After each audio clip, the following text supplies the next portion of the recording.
y a 2 semaines, j'ai publié une vidéo après une longue absence sur YouTube et un abonné m'a fait part de sa déception de ne pas avoir adressé un petit message d'explication envers ceux qui me suivent depuis longtemps. Et je me dis que si une personne s'est manifestée, très certainement qu'il y a d'autres personnes qui ont dû ressentir la même chose et qui l'ont peut-être vu comme de l'indifférence de ma part. Alors évidemment, c'est pas le cas, certains l'ont aussi compris, mais je comprends que lorsque tu vois quelqu'un disparaître comme ça et revenir du jour au lendemain, comme si de rien n'était, ben ça peut susciter des interrogations et parfois le sentiment que t'as pas d'importance à ses yeux. Donc je voulais rectifier le tir et t'expliquer pourquoi j'ai disparu de YouTube. En 2016, je commençais à publier dans mon coin des vidéos par-ci par-là et d'un coup, suite à une vidéo qui a fait le buzz, la chaîne a attiré des dizaines de milliers de personnes du jour au lendemain. Et avec le recul, je n'étais pas préparé pour ça. Je ne me suis jamais conseillé comme un youtubeur, mais d'abord comme un coach avant tout et une personne qui veut juste partager un message qui lui tient à cœur. Et dans la vie, je suis pas quelqu'un qui aime particulièrement être sous les projecteurs. Je suis plutôt réservé et j'ouvre la bouche que quand j'ai vraiment quelque chose d'important à dire. Donc, quand la chaîne a commencé à prendre, j'étais extrêmement excité, parce que tu imagines bien, c'est quand même une certaine forme de reconnaissance, c'est magnifique. Mais en même temps, c'est venu avec une certaine pression parce que j'aime faire du bon travail et je suis perfectionniste. Donc, quand tu fais une vidéo qui fait plusieurs millions de vues, ça met tout de suite un standard à un niveau très très élevé et pas du tout réaliste en fait. Donc, ça crée de la peur, ça crée de l'anxiété. Plusieurs fois, j'ai fait des vidéos et j'ai décidé de pas les poster parce que je les trouvais pas assez bien. Donc, je bossais comme un fou et ça allait parce qu'au départ, l'euphorie était au max, c'était au plus fort. Mais ça a fini par me rattraper. J'étais obsédé par mon travail, mais tu imagines que ça a un coût. Tu t'en rends peut-être pas compte, mais juste pour une petite vidéo de 10 minutes, il y a des heures derrière de recherche, de tournage, de montage. Et moi tout seul, je suis pas super doué, donc ça me prend des semaines, parfois des mois. Et à côté, faut aussi que je coach mes clients, que je sois là pour eux, parce que pour le coup, j'ai une vraie responsabilité envers eux. Donc, je finissais souvent à 22 heures, je négligeais complètement ma relation amoureuse et j'ai fini par me séparer en me disant, moi, mon travail est plus important, j'ai des objectifs que je veux atteindre et donc j'étais certain de mon choix, je pensais que ça faisait vraiment sens. Et finalement, le Covid est arrivé, ça a été une raison de plus pour me focaliser encore plus sur mon travail et ça n'a pas manqué, j'ai fait un burn-out. Et je me souviendrai toujours le jour où j'ai craqué.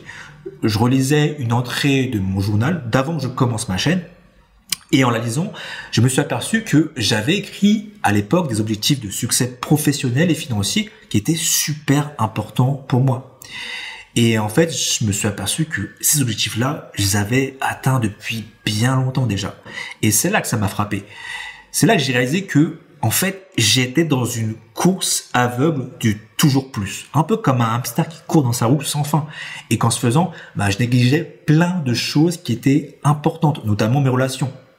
Et à ce moment-là, je lisais un bouquin qui m'a vraiment réveillé, qui m'a secoué. Et je te le recommande vraiment, même si le titre est un peu racoleur, je te mettrai l'affiche sur la vidéo.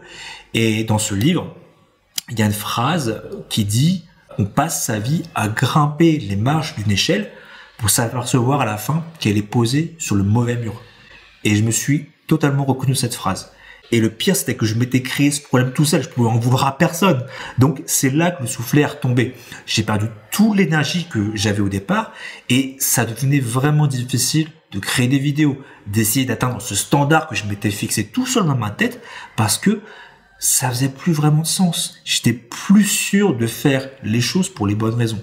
Donc là, j'ai décidé de prendre du temps pour moi, de faire un break pour me recentrer, pour me poser les bonnes questions, pour retrouver du sens dans tout ça, faire en sorte que mon travail aussi, mon entreprise, soit au service de ma vie et pas l'inverse.